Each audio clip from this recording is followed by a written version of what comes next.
Hey guys, welcome back to MVP KP. My name is Caitlin Parrish, but you can call me KP. So I'm very excited to bring you guys my second episode of my podcast. And if you guys watched my first one, you guys know I like to talk about three main sports. So first today we are going to be talking about the NBA. So to start off with, the NBA has announced their All-Star starters for this year. So starting off with the East, we have Jalen Brunson, Cade Cunningham, Jaylen Brown, Giannis, and Tyrese Maxey. Okay. What really doesn't surprise me about this is these starters. I had a feeling that Brunson was going to be there. Tyrese Maxey has been balling out, especially with the lack of leadership that Joel Embiid has been bringing. I used to always joke about Embiid only playing in for one big games, but also for the fact that he's injured.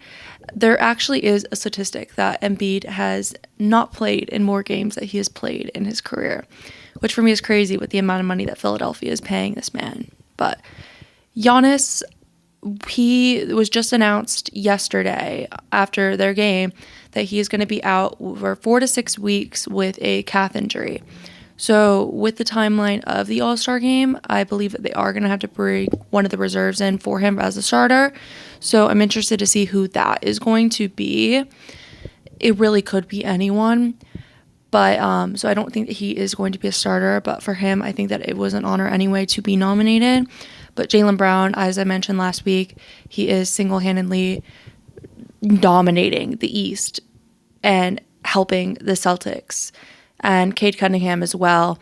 Pistons are number one right now in the East. So it was just a no-brainer for him to be, an all-star nominee. Going into the West, we'll just talk about the obvious that LeBron James is not one of the 5 people here. We have Luka, SGA, Curry, Wemby, and Jokic. Okay.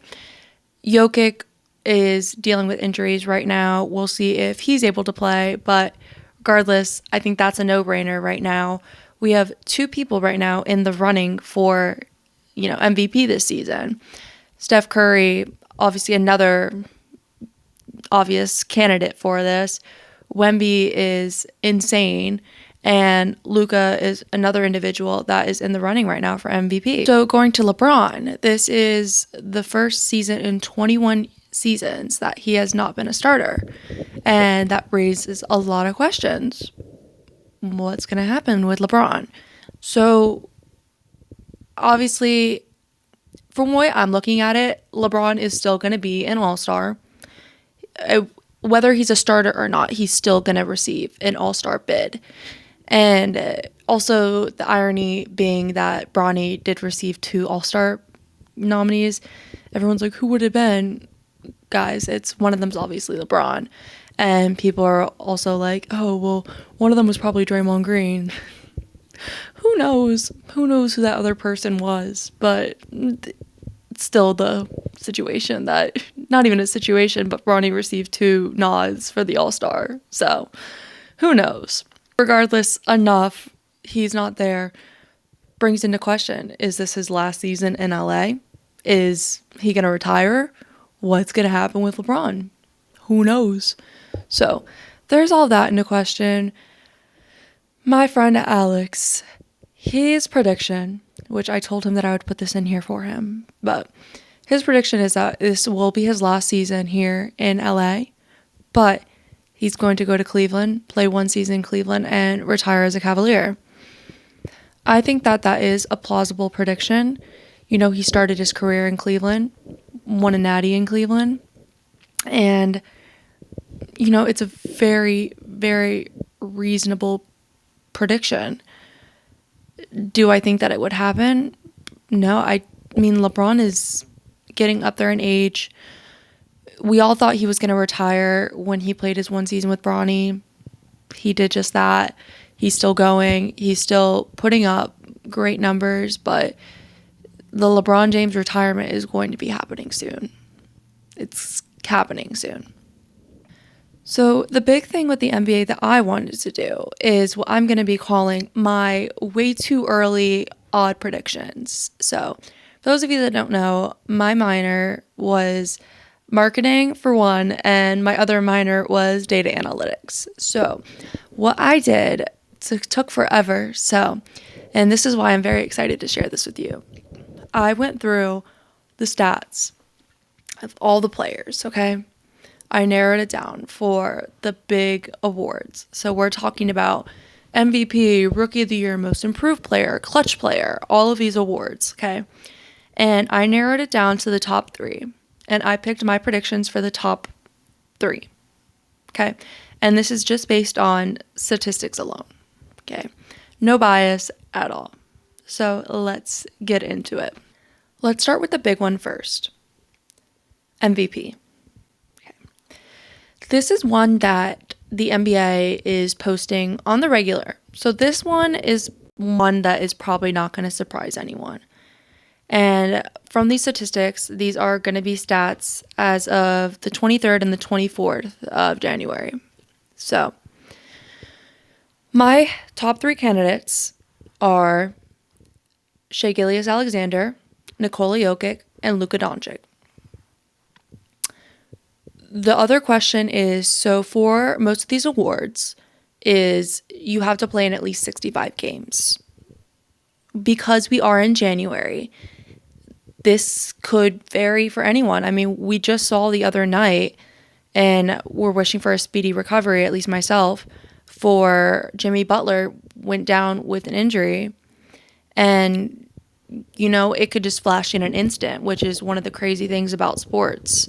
I went ahead and I made these with the stats of everything, and just so you guys can see actually how I went through and I analyzed these, but I did put the main statistics that are looked at with everything. But if Jokic actually continuously can play through it, if Jokic can go through without injury, I think that he will be MVP. But as of right now, I could see SGA being MVP. I genuinely can. The one thing that Jokic does stand out without a doubt, any player from the league, is his rebounds and assists. I mean, we're looking at 12.2 rebounds and 11 assists. Those are insane, legendary numbers for a man who just cares about his horses. I mean, I think everyone knows and have seen that video of when they won the championship. And he was like, oh, I can't go to the parade. That's too long. I need to get home. I need to get back to Serbia and see my horses. So, but regardless, SGA has still been putting up great numbers relative to his minutes. Great steals, everything like that. But also, Luka has been as well. And with the Lakers, I think everyone thinks of LeBron. But Luka left the Mavs. And willingly or not, you want to think about that. Dallas was in shambles about it, but he's still putting up great numbers in LA, and it's evident right here. So these would be my top 3 right now for MVP. Again, looking at the statistics of it all, and my predictions for, as of right now, who the MVP will be, and I believe it would be SGA. The next award I'm going to talk about is Sixth Man of the Year. A little background for Sixth Man of the Year. I think anyone watching a sports podcast would know about Sixth Man of the Year, but it is someone who is, not starting 5, but comes in and still makes an impact on the court. So for this category, the top 3 are going to be Jaime Jaquez Jr., Keldon Johnson, and Anthony Simons. So again, all statistically speaking, look at the stats. It's a much more than just minutes played, because this is the Sixth Man of the Year. So this is someone that can come in off the bench and make an immediate impact. So my Sixth Man of the Year is Keldon Johnson. Okay. Looking at the points, field goal percentage, he's coming in, he's making rebounds. And whether it be defensively or offensively, he might not be, making as many assists, but he still has a high field goal percentage, and he's still, racking up points, okay? It might not be as many as Jaime Jaquez, but he's still, performing. And in my opinion, it's a very tight race between Keldon and Jaime, but it's very, very close. But, I think that in all these categories, because it is, like I said, way too early to tell, these are very close races. So I'd be very happy to hear everyone's opinions below. But again, this is based on stats, me sitting here doing research and, going crazy with all of this. So this is my 6-man of the year predictions, and here they are right here. Now for clutch player of the year. So for a clutch player, this is in a game that, it's a tight game. In order for the clutch player of the year category, this is going to be in a close game. And I believe the actual categorization of it is 5 points or less. And, it's close. And funny enough, before recording this, Tyrese Maxey was actually in another one of these games against the Knicks. They ended up losing. So you can see from this, the way that I did it was the first category that I have is the clutch games played with the win and the losses. So it's the total and then how many they won, how many they lost. And then the way that I also did it was I have the win percentage. So I took the amount of games played and found the percentage of wins to that. So with the clutch player of the year, the players that I have are Cade Cunningham, Tyrese Maxey, and Jalen Johnson.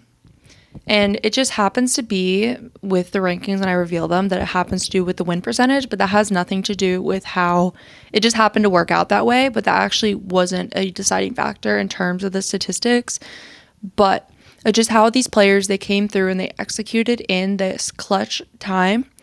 And Cade Cunningham just happened to be the best in this, and that kind of spoiled it. But my rankings of this would have been Cade Cunningham, Tyrese Maxey, and then Jalen Johnson in this time, in this clutch time, one might say. So you can see the stats right here. And ESPN actually and NBA, they both have separate categories online for these clutch statistics because this is a separate category of these clutch times. Rookie of the Year is another one of those categories that NBA also releases along with MVP. So this one really shouldn't be a surprise to anyone with the stats. But so the top 3 were Con Knipple, VJ Ekholm, and Cooper Flagg. So there was a lot of hype around Cooper Flagg when he got picked up, and I think that this is no different than when it comes to Rookie of the Year. If it wasn't statistically speaking, I honestly think that Con Knipple should win Rookie of the Year, and I hope that this does come true. I also think that VJ Ekholm is absolutely balling out in Philadelphia. Balling out, genuinely. But statistically speaking, as of right now, which NBA has it, where it's actually Con Knipple first. But looking at it relatively like over a whole span, it would be Cooper Flagg, Con Knipple, and then VJ Ekholm. And I'm in a situation where I've actually gotten to see Cooper Flagg play once, and I've seen Con play twice in person. And they're both genuinely, they're awesome players to watch. And the fact that 1, they were rookies, and 2, they both played at Duke together. And I believe I saw that they actually lived together. They were roommates, which is just more ironic. And they're really breeding them at Duke. I will say that. That's crazy. And it's just crazy that they're both neck and neck in this together. But also with VJ Ekholm, he is another one of those difference makers right now in Philadelphia, right along with Tyrese Maxey. And even watching the Knicks-Sixers game tonight, he was out there executing, making plays, and I believe at one point he was actually guarding Jalen Brunson, and which is so big for a rookie to do. They're trusting, a rook to go and guard one of the league's best players right now. So this is also another very tight race. Like I said, right now, the last rookie ranking that I personally saw had Con ranked number 1. So this will be interesting to see at the end of the year who actually wins Rookie of the Year. But I think if any one of these 3 players or any one of the rookies right now in the league win this award, I think that it's very well deserved. For Defensive Player of the Year, I remember when Chet Holmgren was first drafted, and believe it was during Summer League. It was either that during preseason. I don't remember when it was, but he got hurt, and he was like a top candidate that season for Rookie of the Year. But that man is a dog. He truly is a dog. All three of these players are truly a dog. So for Defensive Player of the Year, again, looking at the statistics, it would be Evan Mobley, Asar Thompson, and Chet Holmgren. So seeing Evan Mobley, even last season, in the season before that, just previously, this man is a beast, okay? An absolute beast in the offense. And just looking at him and Chet, their blocks, they're looking at least 2 blocks a game right now. And Asar, he's not looking at the block side of the defense, but Asar is more on the steal side, okay? He's averaging around 1.7 steals a game, and which is a game changer when it comes down to it, So he might not be blocking as much as them, but, he's stealing. So, which is also in the defensive side of things. So that's why when it comes down to it, I actually have Evan Mobley first, Chet second, and Asar Thompson third. If you guys are interested, I actually can go ahead, and I have my Instagram as well, is the same name as my TikTok and my YouTube handle. I can post the statistic breakdown of all of this as of right now, just so you guys can actually see how I went and analyzed all of these and went through it. Like I said, this took me a long time, and just actually breaking it down and comparing each individual category.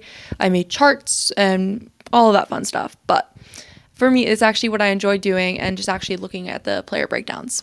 For the last category I wanted to talk about is most improved player. When I personally am looking at a most improved player, and as I hope the people that are, giving out these awards, I'm not just looking at performance from this season, okay? I'm also looking at last season, okay? And again, this is all based on data. So what I did was look at the players that are performing well this season, that may have not been standout last season, and compare that based on the stats. So I will go ahead and show you guys the stats from last season and this season. And I also have bar charts that I made comparing the same categories that these players had from last season and this season. And, this led me to Keontae George, Kevin Porter Jr., and Anthony Black. And I said in my last video, Anthony Black is the most improved player. And my heart, my Magic fan heart, says that Anthony Black is the most improved player. Okay. If we are looking at the statistics, however, as of right now, on Saturday, January 24th, it is Keontae George. So Keontae George, Anthony Black, and then Kevin Porter Jr. But when they are deciding these awards, it could be a lot more than just stats, Because like I said, Anthony Black last game had that, last week had that insane dunk against the Grizzlies. But as it goes for any of these awards, any of these players are so well deserving of it. These players, they genuinely go and they work their tails off. So they get these stats and everything. And it might not just be the points that show for it. There's a lot more than just points that come from a basketball game. And I think a lot of people that watch the NBA, they don't realize that. And a lot of people that are new to the NBA or especially don't realize that. Just from someone scoring, obviously that's the main goal, is to score the most points. But there's a lot more to basketball than just scoring points. There's also stopping people from scoring points. There's also helping your teammates out and assisting them to score points. There's getting the ball back so the other team doesn't get it. There's just so many other aspects to it. So like I said, I compared the last year's stats to this year's stats, and there was a huge incline for Keontae George. And Anthony Black was very close behind him, and Kevin Porter was there as well. But the biggest statistic increase was Keontae George. As of this point right now, who's to say that when we get to April that any of these players could not have a, great awakening and increase 16,000% more. So we will see what comes with April. A couple more things I want to say about the NBA super briefly is Derrick Rose, the youngest MVP in NBA history, is for having his jersey retired in Chicago. And it makes my heart so happy that he is finally getting this jersey retired. I've seen a lot of comments like, oh, well, he didn't bring a championship to Chicago. He brought a lot more to Chicago than a championship. He brought hope. And, that man, he genuinely, I don't even know how to describe it. I don't. Because, I was around watching basketball during the Derrick Rose era. I was younger, a lot younger. But I actually remember seeing my brother, and I'm sorry, Brendan, if you're watching this, but, he just actually touches people. There's the way he plays. But when Derrick Rose was playing on, I want to say it was the Pistons, my brother and I were watching him play in Orlando, and my brother was actually starstruck that Derrick Rose high-fived him. And as he should be, because Derrick Rose, the league's youngest MVP. And like I said, he meant so much more to Chicago than the fact that he never gave, Chicago a championship. He gave them hope. He gave them great years, and that's all you can ask for out of someone. Not to say that every player that, gave a team a good year should get their jersey retired, but he gave his all for that city. He genuinely did. So, and anyone from Chicago can say that. Or any Chicago Bulls fan can say that. Last point, I mentioned last week that Ja Morant, there's trade talks about him and the Grizzlies, everything like that. It was just announced that he has a ligament strain in his elbow, and he will be sidelined for at least 3 weeks. If you didn't know, he actually just came off of an injury and then was just playing, and now he's hurt again. So, the real question is, will this affect his trade value at all? It could. It could not. He has expressed he does not want to leave Memphis. Okay. But I think that if they are going to trade Ja, now, especially with this, his trade value has gone down a lot now that he's injured again. And if they are going to make a move with him, it's going to happen in the offseason now. Because you don't want a broken egg right now. You really don't. So now we will go ahead and switch over to the MLB. It's been not too crazy. It was a lot crazier last week. So one of the big things was Cody Bellinger re-signed. He is staying in New York, which we knew he was going to stay in New York. He was talking with the Mets. He was talking with the Yankees. He's staying with the Yankees. So, it was kind of like, okay, Cody, where are you going to end up? He's staying with the Yankees. Good for you, Cody. I know Yankee fans are very excited about that. Next up, another person staying with their team, JT Realmuto. Again, another player I talked about last week, talking about Kyle Schwarber and talking about Ranger Suarez. JT Realmuto is staying with the Phillies. Again, I'm not surprised at this at all. The Phillies do not want to lose their catcher. Simple as that. The Mets, on the other hand, were involved in a trade with the Brewers. And you definitely have heard about this, but for Freddie Peralta. So, the Mets gave up their top 2 prospects for Freddie, which, honestly, I can't say I blame them. I really can't. Looking at his stats, he had 204 strikeouts last season and allowed 124 hits, 54 runs, and 21 homers in 33 games played last season. So, I think that the Mets needed another strong, consistent pitcher. That was that. That's really that. If the Brewers felt like they could give him up, go ahead. I watched all the Cubs games, Cubs-Brewers series, and Freddie Peralta is a beast. He really is. So good for the Mets for getting him. I'll be honest, good for them. We'll see how the Brewers go around handling that, but Brewers alone have very strong pitchers. They have what's his name, Mazabowski. I'm literally blanking on his name right now, but I see his face. Super tall, super lengthy. Throws absolute heat, heat, and was lighting up the Cubs during the playoffs. But they have a lot of strong pitchers. So another one is the Texas Rangers. Were also involved in a trade with the Nationals. The Rangers received Mackenzie Gore, and the Nationals received 5 prospects. Again, Rangers, Mackenzie Gore, Nationals, 5 prospects. For me, that's just a little crazy, okay? Giving up 5 prospects, but also considering that it's the Rangers, and the Rangers this past couple seasons they've been struggling, okay? So it makes sense that they needed a little help. And I don't know, they felt the need to develop their pitchers a little more than develop their prospects. Then we'll see how that goes for them. Hopefully well. Last thing I want to talk about is retirement. Yu Darvish. Very sad. Retiring with the Padres. Honestly, not surprised, but it was bound to happen sooner rather than later. And yeah, good luck you. That's all I have to say about that. But I mean, he was a dog. He really was. So still is a dog. But good luck with retirement, you. Hope it's treating you as well as it's treating Anthony Rizzo.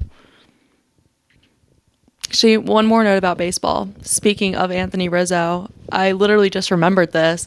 CubsCon. For those of you that aren't Cubs fans or aren't familiar with CubsCon, every year the Cubs, they do this big convention in Chicago, and it's called CubsCon. And they bring in basically the entire, everyone on the team this season.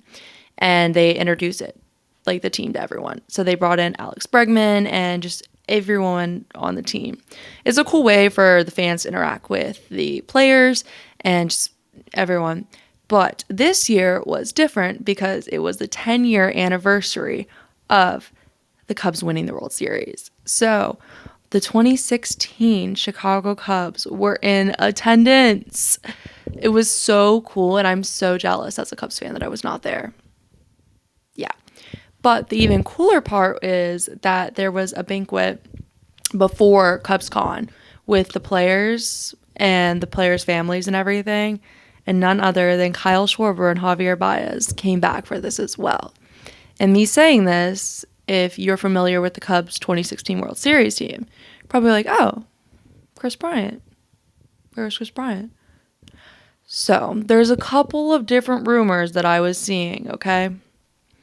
One of the rumors was that the Rockies denied him from going to CubsCon. So that rumor specifically had Cubs fans heated because the Phillies allowed Schwarber to go. The Tigers allowed Javi Baez to go. Why can't the Rockies allow, KB to go? The other rumor that was circulating was that he didn't want to go for personal reasons, which if that's the case, hope everything's okay. But who knows?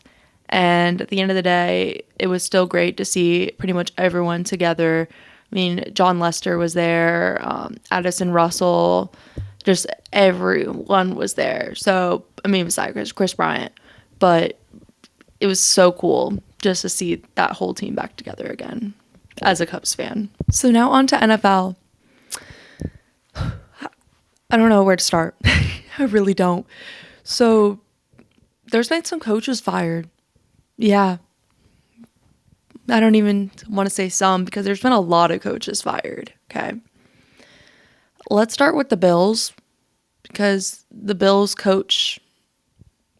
lost. Okay. Bills coach got fired and then he retired from coaching. So, which I'll be honest, Him getting fired was a shock, but also at the same time it wasn't. The Bills have been expected to win the Super Bowl so many times, okay? They have the pieces, but they haven't won the Super Bowl. Okay. And so that's really why it wasn't a shock that they did terminate him. And also, with someone that has been with that team for so long, why would he want to go anywhere else? The Bills as well. One of the head coaches that they are interviewing is none other than Phillip Rivers. If you do remember, Phillip Rivers was, a big deal earlier in the season because he unretired, came back and played quarterback for the Indianapolis Colts earlier this season. So, yeah, Phillip Rivers might be the new head coach of the Buffalo Bills, which would honestly break the internet. It really would. It would be very different than, what was going around before. I believe he was coaching, high school football or something before? I don't know. I would be excited to see Phillip Rivers, honestly, as the Bills coach. Do I think that it would work? I have no idea. But it would be something different. It really would. With the Packers, don't worry, Packers fans, Matt LaFleur was not fired. But there were rumors that if things did not go well for him this year, that he would be fired. Or something would happen, okay? But that did not happen. He actually did get a contract extension. So Matt LaFleur is staying in Wisconsin for an additional 5 years. So that is something to cheer for if you are a Matt LaFleur fan in Green Bay. For you Steelers fans,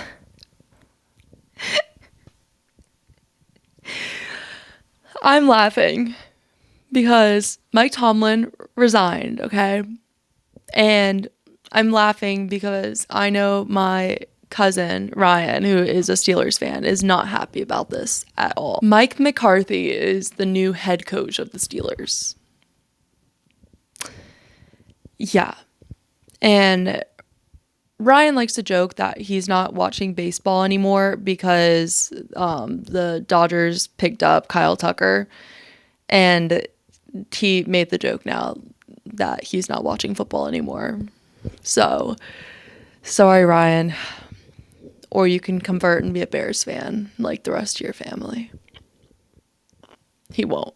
Anyway, besides the point, Mike McCarthy was under Jerry Jones in Dallas and helped with Dallas 3 out of 5 playoff appearances. And he did win a Super Bowl in Green Bay with Aaron Rodgers as his quarterback. So there is the idea that they did hire him as an incentive to keep Aaron Rodgers in Pittsburgh. Who knows?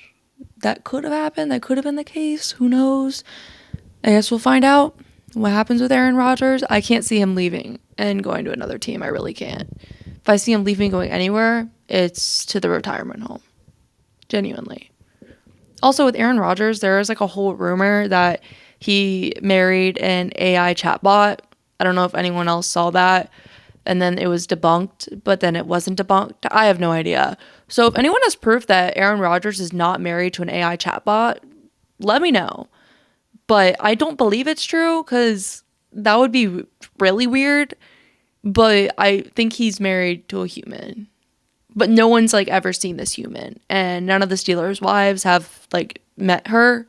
So it's very weird. But that's not football talk. That's gossip or something. I don't know. But it's weird. The Ravens have hired Jesse Minter, which is the Chargers defensive coordinator, to a 5-year contract. Okay. The Ravens, they have I would say a strong offense. They have Lamar Jackson at the realm. But they have disappointed Baltimore time after time after time. With Lamar Jackson too. They have a very strong team. But when are we going to go to the Super Bowl? When are we going to win? Exactly. Having Jesse Minter there, having someone that, strong defensive coordinator, help and can actually work hand in hand and help develop that defense is good for Baltimore. That might be what they need to do that little push just to get them further along in the playoffs and the wild card. Just even past the wild card and just keep going through. Oh, the Chargers. Out of all the people in the world you could have hired for your offensive coordinator, you hire Mike McDaniel. Yeah. I mean, great for you for giving this man income, genuinely. But you've seen his success rate in Miami. I mean, they were good, and then what in the world happened? Genuinely, what in the world happened? And speaking of Miami, I think they're going to have to move on from Tua. He is concussion, injury, concussion. Like, they're going to have to get a QB. They're going to have to. The Dolphins hired Jeff Hafley, who is the former Packers defensive coordinator. The Dolphins need help. They really do. Specifically on the defensive end, I mean, realistically, Tyreek Hill is out. So, but I also don't anticipate him staying in Miami. I think any opportunity he has to get out, he's going to get out. So, and like I just said with Tua, like, they need help on both ends. So, I think maybe starting with the defense, at least they can get help that way. So, having a defensive coordinator, they can get help there. So, that would help. Anything. So, the Tennessee Titans, they are on their third head coach, counting interim head coaches, since I want to say either 2023 or 2024. I think it's 2023. But they're not having a good track record. So hopefully, third time's the charm, right? That's what they say, third time's the charm. They have just hired former 49ers defensive coordinator Robert Saleh as their new head coach. It's another team that could use the help.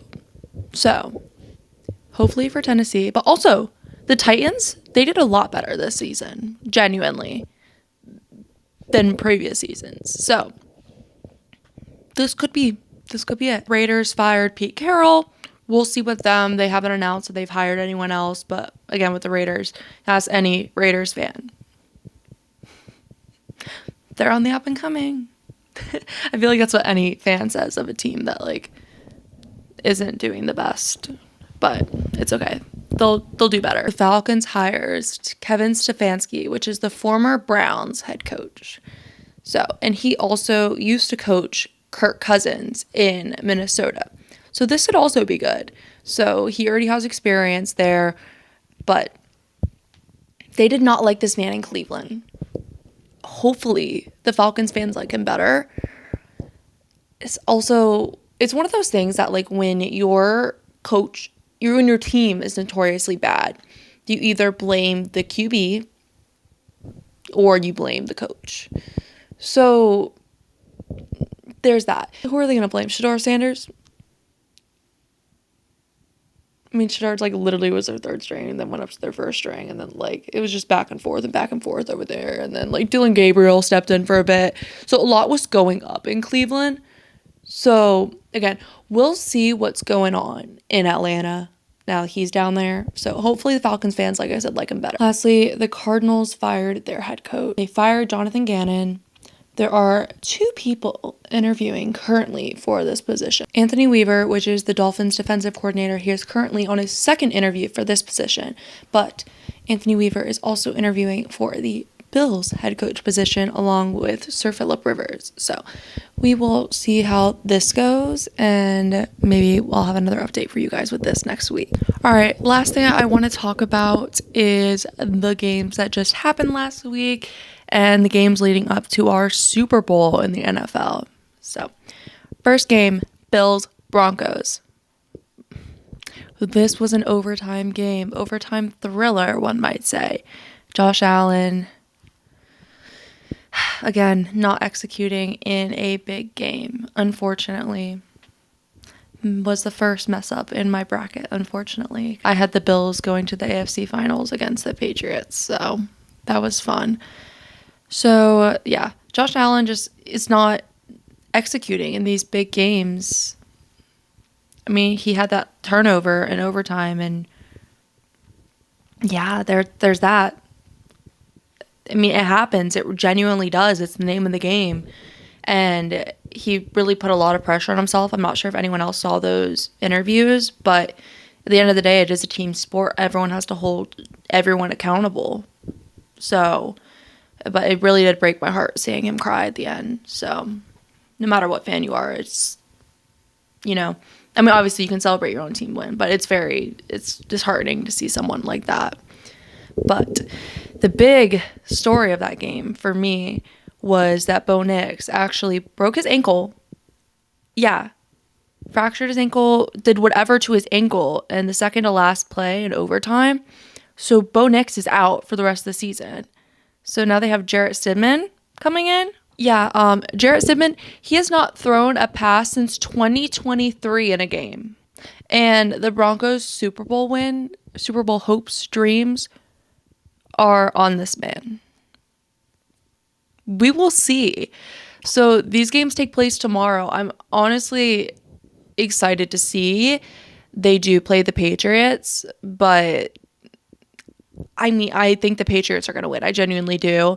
The Patriots have proven that they can compete with, competitive teams, but I just don't think that the Broncos defense is going to be able to hold up at the end of the day against Drake May and his offense. Seahawks 49ers. That game actually, going from the Bills game to the Seahawks 49ers game, like it was that overtime game, then straight to a 97-yard kickoff reception to touchdown. That was crazy. Actually crazy. Yeah. But the real story for me is actually where the MVP of today's episode comes in. I know. At the end of the episode, Kenneth Walker III is my MVP for this week. By the way, the score was 6-41. When I say that the Seahawks stomped on the 49ers, I mean it. Like, actually stomped. Okay? But Kenneth Walker III had 3 of those touchdowns, but he also rushed 116 yards. I think that alone was a big reason why the Seahawks did win. Again, it is a team sport, but that alone and just the gravity of that win makes Kenneth the MVP for this week. Good job, Kenneth. Going into Bears versus Rams.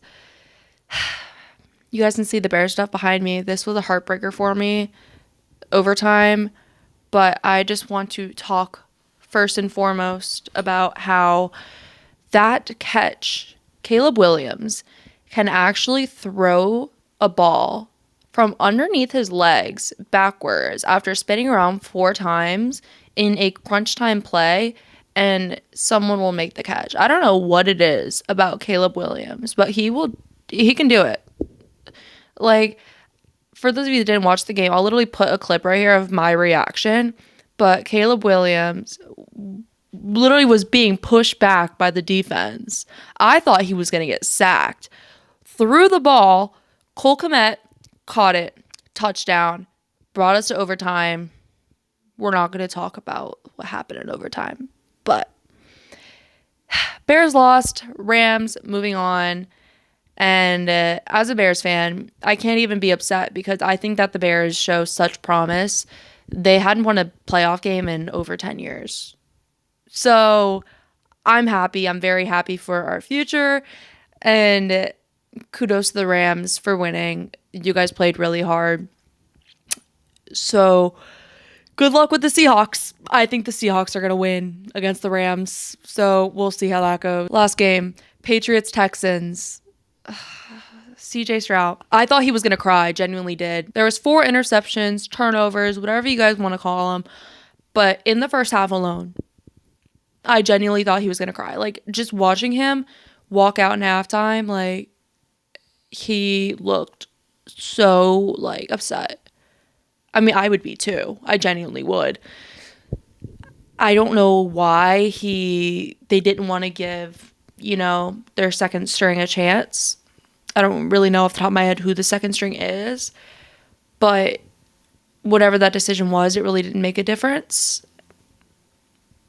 I mean, they kept CJ in, but I don't know if making that decision would have made a difference. I kind of wish that they would have tried it to see.